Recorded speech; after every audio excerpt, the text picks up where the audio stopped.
সেই BJP party ভারতবর্ষের যারা জমিদাররা যারা তাদেরকে পরাস্তের মধ্য দিয়ে আগামী দিন শুধু 2026 নয়, আমাদের লক্ষ্য 2029।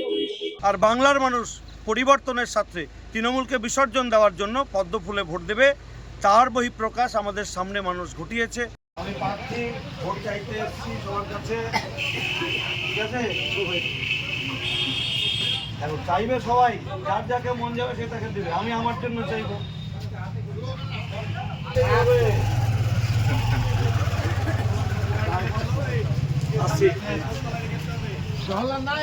আছে আছে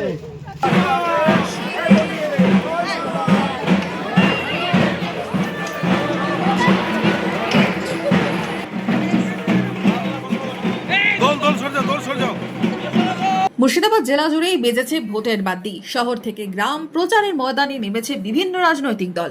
26-এর ভোট যুদ্ধে জনসংযোগী টার্গেট তৃণমূল বিজেপি। প্রার্থীদের নাম ঘোষণার পর থেকেই জোর কদমে প্রচার চলছে। সপ্তাহের প্রথম দিনে ভোট প্রচারে কান্দির বিদায় বিধায়ক তৃণমূল প্রার্থী অপূর্ব সরকার কান্দির রুদ্রদেব মন্দিরে পুজো দিয়ে প্রচার শুরু করেন তিনি। এরপর স্থানীয় কর্মীদের সাথে নিয়ে কান্দি পৌরসভার অন্তর্গত 10 এবং 15 নম্বর ওয়ার্ডের বিভিন্ন এলাকা ঘুরে প্রচার সারলেন। প্রচারের মাঝেই তৃণমূল প্রার্থী কি বললেন?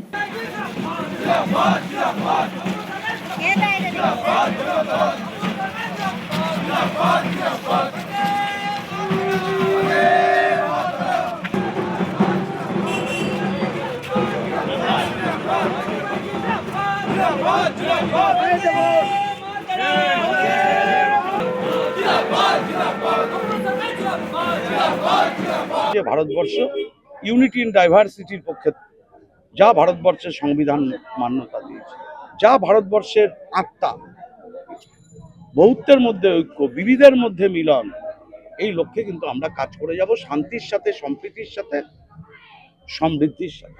ময়দানে নেমেছে বিজেপিও। জেতা আসনে ফের পদ্মফুল ফোটাতে মরিয়া বিজেপি।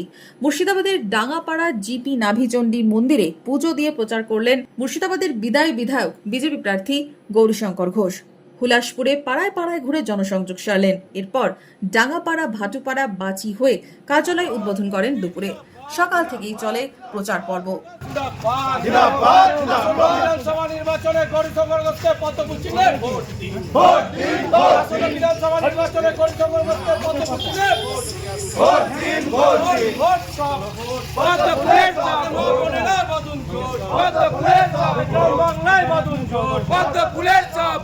মানুষ প্রত্যেকটা ভোটেই যে সন্ত্রাসের শিকার হয়, মানুষের বক্তব্যের মধ্যে দিয়ে সেটা ফুটে উঠেছে।